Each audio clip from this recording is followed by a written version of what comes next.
CHAPTER 32. Cetology. Already we are boldly launched upon the deep, but soon we shall be lost in its unshored, harborless immensities.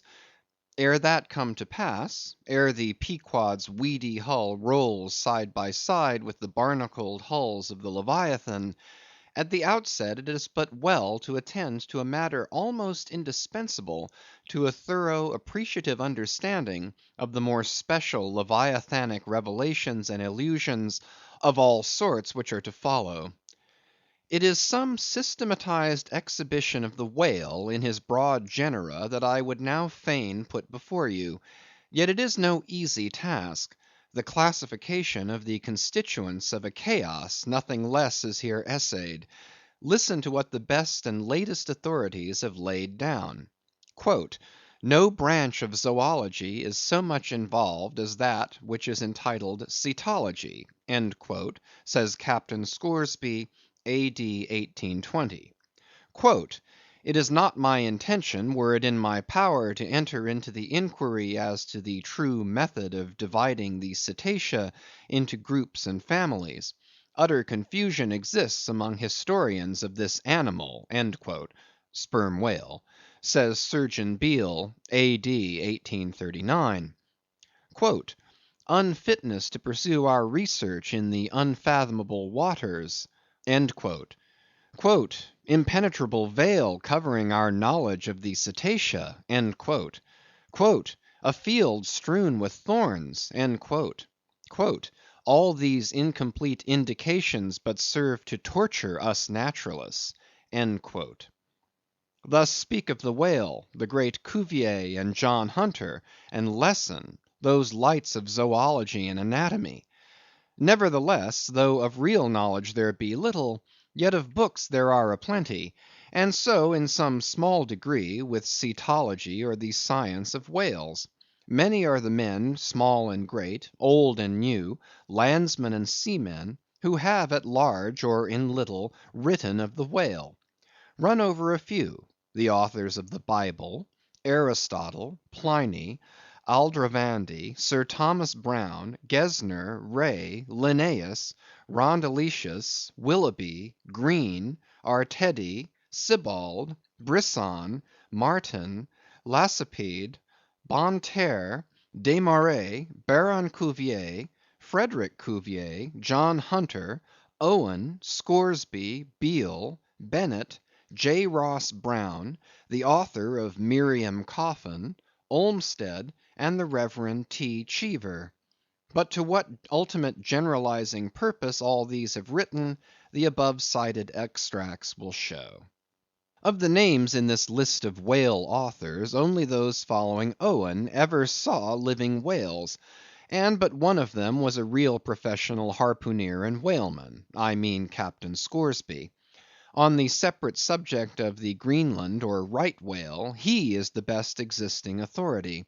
But Scoresby knew nothing and says nothing of the great Sperm Whale, compared with which the Greenland whale is almost unworthy mentioning.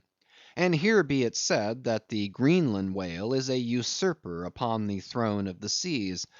He is not even by any means the largest of the whales. Yet owing to the long priority of his claims, and the profound ignorance which, until some 70 years back, invested the then fabulous or utterly unknown Sperm Whale, and which ignorance to this present day still reigns in all but some few scientific retreats and whale ports, this usurpation has been every way complete. Reference to nearly all the Leviathanic allusions in the great poets of past days will satisfy you that the Greenland whale, without one rival, was to them the monarch of the seas. But the time has at last come for a new proclamation. This is Charing Cross. Hear ye, good people all. The Greenland whale is deposed. The great Sperm Whale now reigneth. There are only two books in being which at all pretend to put the living Sperm Whale before you, and at the same time in the remotest degree succeed in the attempt. Those books are Beale's and Bennett's, both in their time surgeons to English South Sea whale ships, and both exact and reliable men. The original matter touching the Sperm Whale to be found in their volumes is necessarily small, but so far as it goes, it is of excellent quality, though mostly confined to scientific description. As yet, however, the Sperm Whale, scientific or poetic, lives not complete in any literature. Far above all other hunted whales, his is an unwritten life. Now the various species of whale need some sort of popular, comprehensive classification, if only an easy outline one for the present, hereafter to be filled in all its departments by subsequent laborers. As no better man advances to take this matter in hand, I hereupon offer my own poor endeavors. I promise nothing complete, because any human thing supposed to be complete must for that very reason infallibly be faulty. I shall not pretend to a minute anatomical description of the various species, or, in this place at least, to much of any description. My object here is simply to project the draught of a systematization of Cetology. I am the architect, not the builder. But it is a ponderous task. No ordinary letter sorter in the post office is equal to it. To grope down into the bottom of the sea after them, to have one's hands among the unspeakable foundations, ribs and very pelvis of the world, this is a fearful thing. What am I that I should essay to hook the nose of this Leviathan? The awful tauntings in Job might well appall me. Will he, the Leviathan, make a covenant with thee? Behold, the hope of him is vain. But I have swam through libraries and sailed through oceans. I have had to do with whales with these visible hands. I am in earnest, and I will try. There are some preliminaries to settle. First, the uncertain, unsettled condition of this science of Cetology is in the very vestibule attested by the fact that in some quarters it still remains a moot point whether the whale be a fish. In his System of Nature, A.D. 1776, Linnaeus declares, "I hereby separate the whales from the fish." But I of my own knowledge know that down to the year 1850, sharks and shad, alewives and herring, against Linnaeus's express edict, were still found dividing the possession of the same seas with the Leviathan.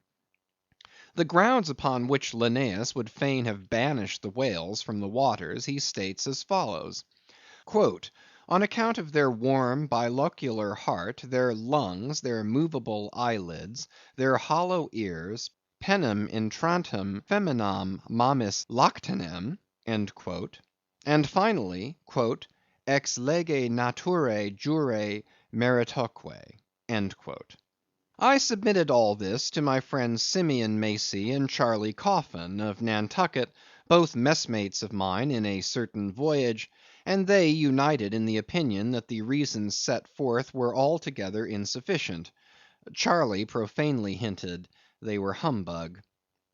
Be it known that, waiving all argument, I take the good old fashioned ground that the whale is a fish, and call upon holy Jonah to back me. This fundamental thing settled, the next point is, in what internal respect does the whale differ from other fish? Above, Linnaeus has given you those items, but in brief they are these: lungs and warm blood, whereas all other fish are lungless and cold-blooded. Next, how shall we define the whale by his obvious externals, so as conspicuously to label him for all time to come? To be short then, a whale is a spouting fish with a horizontal tail. There you have him. However contracted, that definition is the result of expanded meditation. A walrus spouts much like a whale, but the walrus is not a fish because he is amphibious. But the last term of the definition is still more cogent, as coupled with the first. Almost any one must have noticed that all the fish familiar to landsmen have not a flat but a vertical or up and down tail; whereas among spouting fish the tail, though it may be similarly shaped, invariably assumes a horizontal position. By the above definition of what a whale is, I do by no means exclude from the Leviathanic brotherhood any sea creature hitherto identified with the whale by the best informed Nantucketers; nor, on the other hand, link with it any fish hitherto authoritatively regarded as alien. Hence, all the smaller spouting and horizontal tailed fish must be included in this ground plan of Cetology. Now then, come the grand divisions of the entire whale host.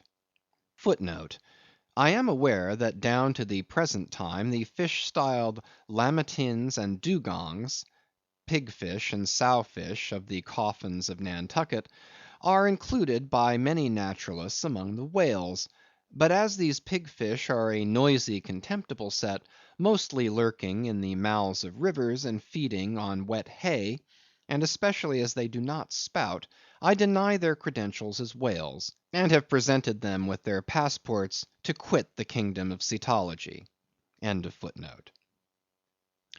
First, according to magnitude, I divide the whales into three primary books, subdivisible into chapters, and these shall comprehend them all, both small and large. 1. The Folio Whale. 2. The Octavo Whale. 3. The Duodecimo Whale. As the type of the Folio, I present the Sperm Whale; of the Octavo, the Grampus; of the Duodecimo, the Porpoise. Folios. Among these I here include the following chapters: 1. The Sperm Whale. 2. The Right Whale. 3. The Finback Whale. 4. The Humpback Whale. 5. The Razorback Whale. 6. The Sulfur Bottom Whale. Book I. Folio. Chapter I. Sperm Whale.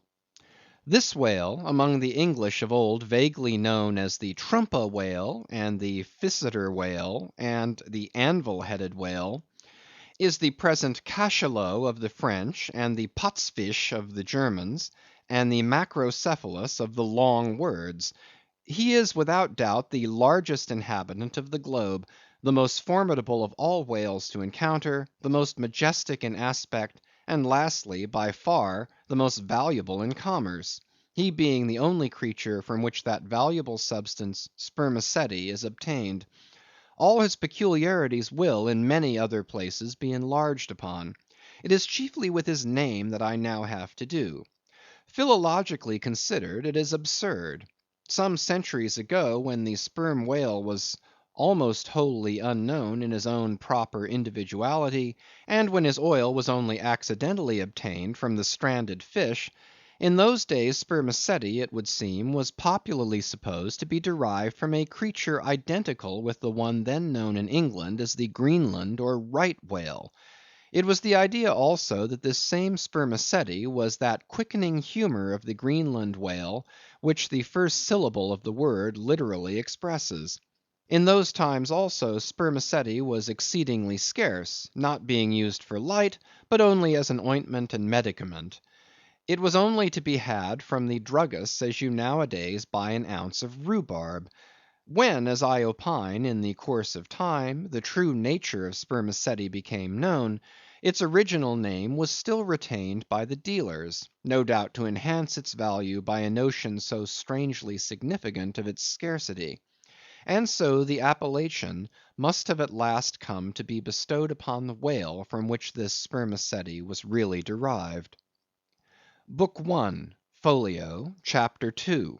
Right Whale. In one respect this is the most venerable of the Leviathans, being the one first regularly hunted by man. It yields the article commonly known as whalebone or baleen, and the oil specially known as whale oil, an inferior article in commerce. Among the fishermen he is indiscriminately designated by all the following titles: the whale, the Greenland whale, the black whale, the great whale, the true whale, the right whale. There is a deal of obscurity concerning the identity of the species thus multitudinously baptized. What then is the whale which I include in the second species of my folios? It is the great Mysticetus of the English naturalists, the Greenland whale of the English whalemen, the Baleine ordinaire of the French whalemen, the Grauwlands walfish of the Swedes. It is the whale which for more than 2 centuries past has been hunted by the Dutch and English in the Arctic seas.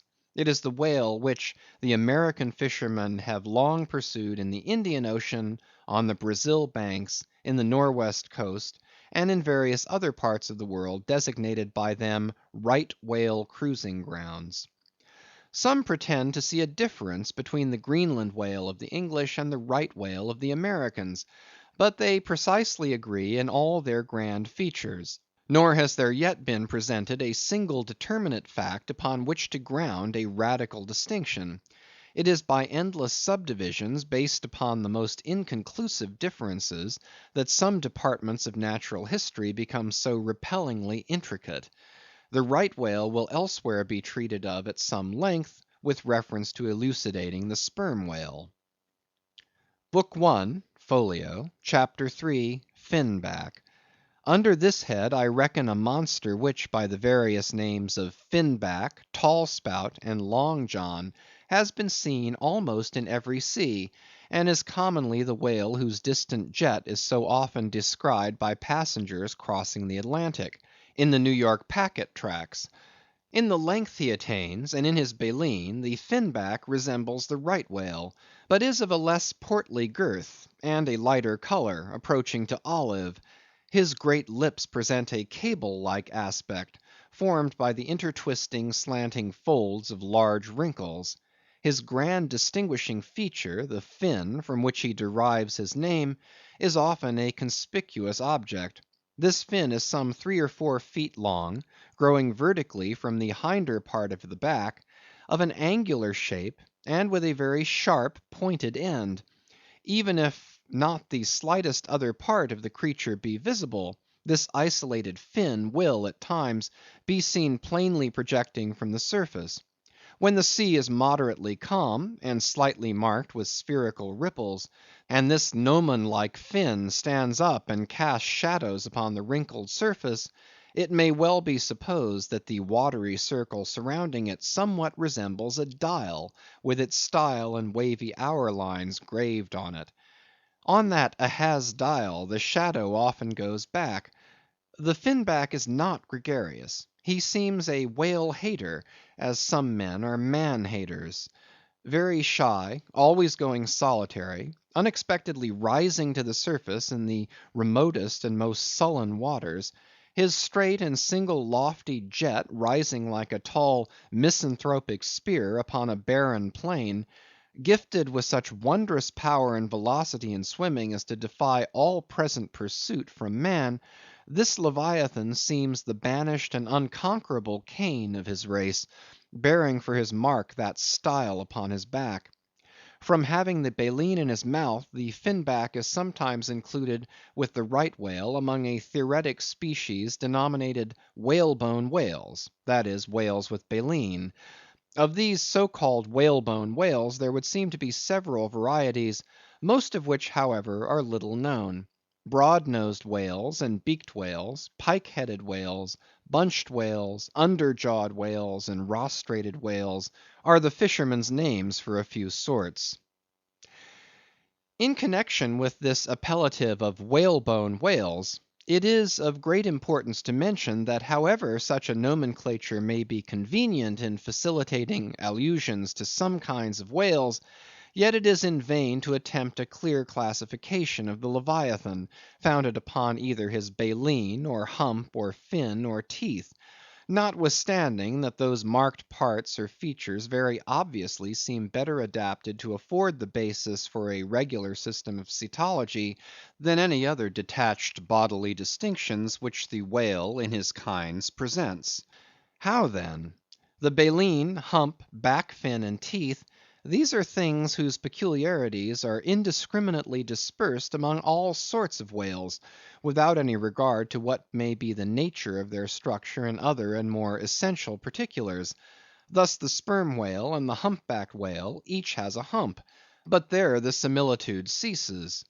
Then this same humpback whale and the Greenland whale, each of these has baleen; but there again the similitude ceases. And it is just the same with the other parts above mentioned. In various sorts of whales they form such irregular combinations, or in the case of any one of them detached, such an irregular isolation, as utterly to defy all general methodization formed upon such a basis. On this rock every one of the whale naturalists has split. But it may possibly be conceived that in the internal parts of the whale, in his anatomy, there at least we shall be able to hit the right classification. Nay, what thing, for example, is there in the Greenland whale's anatomy more striking than his baleen? Yet we have seen that by his baleen it is impossible to correctly classify the Greenland whale. And if you descend into the bowels of the various leviathans, why there you will not find distinctions a 50th part as available to the systematizer as those external ones already enumerated. What then remains? Nothing but to take hold of the whales bodily, in their entire liberal volume, and boldly sort them that way. And this is the bibliographical system here adopted, and it is the only one that can possibly succeed, for it alone is practicable. To proceed. Book I, Folio, Chapter 4, Humpback. This whale is often seen on the northern American coast. He has been frequently captured there and towed into harbor. He has a great pack on him like a peddler, or you might call him the elephant and castle whale. At any rate, the popular name for him does not sufficiently distinguish him, since the sperm whale also has a hump, though a smaller one. His oil is not very valuable. He has baleen. He is the most gamesome and light-hearted of all whales, making more gay foam and white water generally than any other of them. Book I, Folio, Chapter 5, Razorback. Of this whale little is known but his name. I have seen him at a distance off Cape Horn. Of a retiring nature, he eludes both hunters and philosophers. Though no coward, he has never yet shown any part of him but his back, which rises in a long sharp ridge. Let him go. I know little more of him, and nor does anybody else. Book I, Folio, Chapter 6, Sulphur Bottom. Another retiring gentleman, with a brimstone belly, doubtless got by scraping along the Tartarian tiles in some of his profounder divings. He is seldom seen, at least I have never seen him, except in the remoter southern seas, and then always at too great a distance to study his countenance. He is never chased; he would run away with rope walks of line. Prodigies are told of him. Adieu, Sulphur Bottom. I can say nothing more that is true of ye, nor can the oldest Nantucketer. Thus ends Book I, Folio, and now begins Book II, Octavo. Octavos. These embrace the whales of middling magnitude, among which present may be numbered 1. The Grampus; 2. The Blackfish; 3. The Narwhale; 4. The Thrasher; 5. The Killer. Footnote: Why this book of whales is not denominated the Quarto is very plain. Because while the whales of this order, though smaller than those of the former order, nevertheless retain a proportionate likeness to them in figure, yet the bookbinder's quarto volume, in its dimensioned form, does not preserve the shape of the folio volume, but the octavo volume does. End of footnote. Book II, Octavo, Chapter 1, Grampus. Though this fish, whose loud sonorous breathing, or rather blowing, has furnished a proverb to landsmen, is so well known a denizen of the deep, yet he is not popularly classed among whales. But possessing all the grand distinctive features of the Leviathan, most naturalists have recognized him for one. He is of moderate octavo size, varying from 15 to 25 feet in length, and of corresponding dimensions round the waist. He swims in herds. He is never regularly hunted, though his oil is considerable in quantity, and pretty good for light. By some fishermen his approach is regarded as premonitory of the advance of the great Sperm Whale. Book 2, 8vo, Chapter 2, Blackfish. I give the popular fishermen's names for all these fish, for generally they are best. Where any name happens to be vague or inexpressive, I shall say so, and suggest another. I do so now touching the blackfish, so called, because blackness is the rule among almost all whales. So call him the hyena whale, if you please. His voracity is well known, and from the circumstance that the inner angles of his lips are curved upwards, he carries an everlasting Mephistophelian grin on his face. This whale averages some 16 or 18 feet in length. He is found in almost all latitudes. He has a peculiar way of showing his dorsal hooked fin in swimming, which looks something like a Roman nose. When not more profitably employed, the sperm whale hunters sometimes capture the hyena whale, to keep up the supply of cheap oil for domestic employment, as some frugal housekeepers in the absence of company, and quite alone by themselves, burn unsavory tallow instead of odorous wax. Though their blubber is very thin, some of these whales will yield you upwards of 30 gallons of oil. Book 2, 8vo, Chapter 3, Narwhale, that is, Nostril Whale. Another instance of a curiously named whale. So named, I suppose, from his peculiar horn being originally mistaken for a peaked nose. The creature is some 16 feet in length, while its horn averages 5 feet, though some exceed 10, and even attain to 15 feet. Strictly speaking, this horn is but a lengthened tusk, growing out from the jaw in a line a little depressed from the horizontal. But it is only found on the sinister side, which has an ill effect, giving its owner something analogous to the aspect of a clumsy left-handed man. What precise purpose this ivory horn or lance answers, it would be hard to say. It does not seem to be used like the blade of the swordfish and billfish, though some sailors tell me that the narwhale employs it for a rake in turning over the bottom of the sea for food. Charley Coffin said it was used for an ice piercer, for the narwhale rising to the surface of the polar sea, and finding it sheeted with ice, thrusts his horn up, and so breaks through. But you cannot prove either of these surmises to be correct.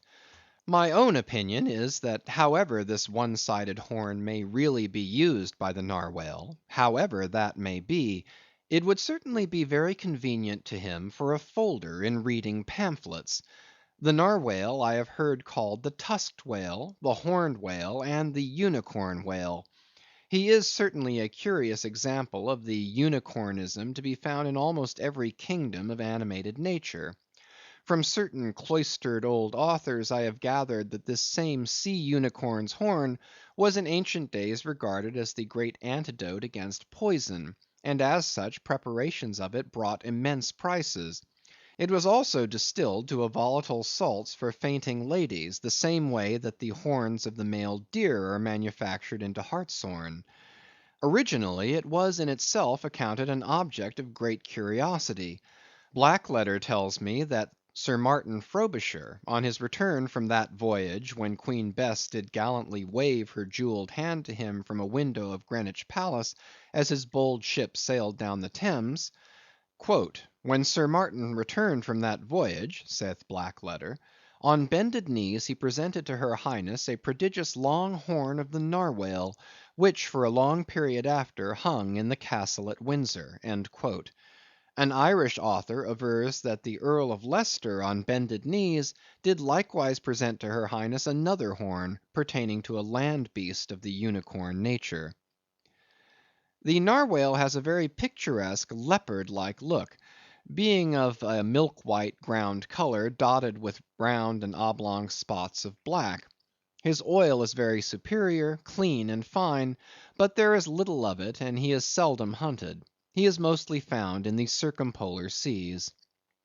Book 2, 8vo, Chapter 4, Killer. Of this whale little is precisely known to the Nantucketer, and nothing at all to the professed naturalist. From what I have seen of him, at a distance, I should say he was about the bigness of a grampus.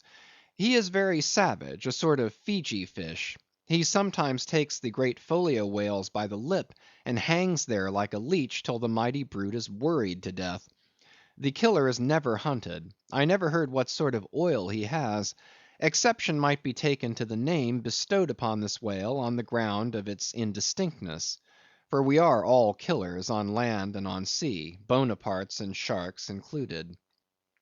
Book II, 8vo, Chapter 5, Thrasher. This gentleman is famous for his tail, which he uses for a ferule in thrashing his foes.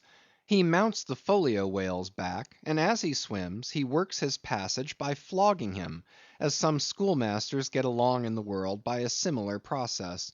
Still less is known of the thrasher than of the killer. Both are outlaws, even in the lawless seas. Thus ends Book II, 8vo, and begins Book III, 12mo. Duodecimos. These include the smaller whales. 1. The Huzzah porpoise.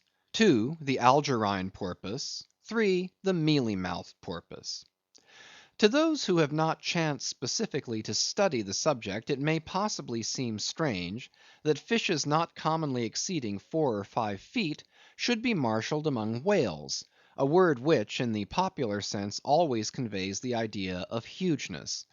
But the creatures set down above as duodecimos are infallibly whales, by the terms of my definition of what a whale is, i.e., a spouting fish with a horizontal tail. Book III, 12mo, Chapter 1, Huzzah porpoise. This is the common porpoise found almost all over the globe. The name is of my own bestowal, for there are more than one sort of porpoises, and something must be done to distinguish them. I call him thus, because he always swims in hilarious shoals, which, upon the broad sea, keep tossing themselves to heaven like caps in a 4th of July crowd. Their appearance is generally hailed with delight by the mariner.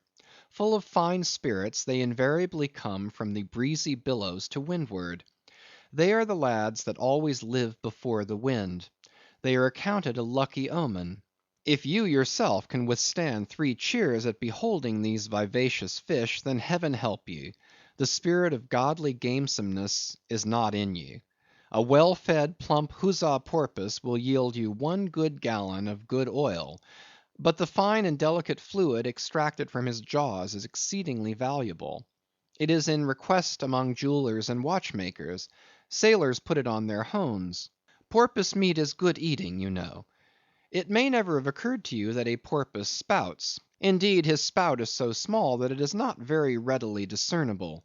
But the next time you have a chance, watch him, and you will then see the great Sperm Whale himself in miniature. Book III, 12mo, Chapter 2, Algerine porpoise. A pirate. Very savage. He is only found, I think, in the Pacific. He is somewhat larger than the Huzzah porpoise, but much of the same general make. Provoke him, and he will buckle to a shark. I have lowered for him many times, but never yet saw him captured. Book III, 12mo, Chapter 3, Mealy-mouthed porpoise. The largest kind of porpoise, and only found in the Pacific, so far as it is known. The only English name by which he has hitherto been designated is that of the fishers, right whale porpoise, from the circumstance that he is chiefly found in the vicinity of that folio. In shape he differs in some degree from the Huzzah porpoise, being of a less rotund and jolly girth. Indeed, he is of quite a neat and gentlemanlike figure.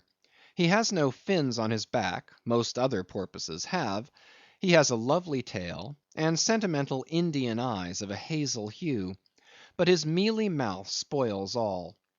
Though his entire back, down to his side fins, is of a deep sable, yet a boundary line, distinct as the mark in a ship's hull, called the bright waist, that line streaks him from stem to stern, with 2 separate colors, black above and white below. The white comprises part of his head and the whole of his mouth, which makes him look as if he had just escaped from a felonious visit to a meal bag. A most mean and mealy aspect. His oil is much like that of the common porpoise. Beyond the 12mo this system does not proceed, inasmuch as the porpoise is the smallest of the whales. Above you have all the leviathans of note. But there are a rabble of uncertain, fugitive, half fabulous whales, which, as an American whaleman, I know by reputation, but not personally. I shall enumerate them by their forecastle appellations; for possibly such a list may be valuable to future investigators, who may complete what I have here but begun. If any of the following whales shall hereafter be caught and marked, then he can readily be incorporated into this system, according to his folio, octavo, or duodecimo magnitude: the bottle nose whale, the junk whale, the pudding headed whale, the Cape whale, the leading whale, the cannon whale, the scrag whale, the coppered whale, the elephant whale, the iceberg whale, the quag whale, the blue whale, etc. From Icelandic, Dutch, and Old English authorities, there might be quoted other lists of uncertain whales, blessed with all manner of uncouth names; but I omit them as altogether obsolete, and can hardly help suspecting them for mere sounds full of leviathanism, but signifying nothing. Finally, it was stated at the outset that this system would not be here and at once perfected. You cannot but plainly see that I have kept my word. But I now leave my cetological system standing thus unfinished, even as the great cathedral of Cologne was left, with the crane still standing upon the top of the uncompleted tower. For small erections may be finished by their first architects; grand ones, true ones, ever leave the copestone to posterity. God keep me from ever completing anything. This whole book is but a draught; nay, but the draught of a draught. Oh, time, strength, cash, and patience!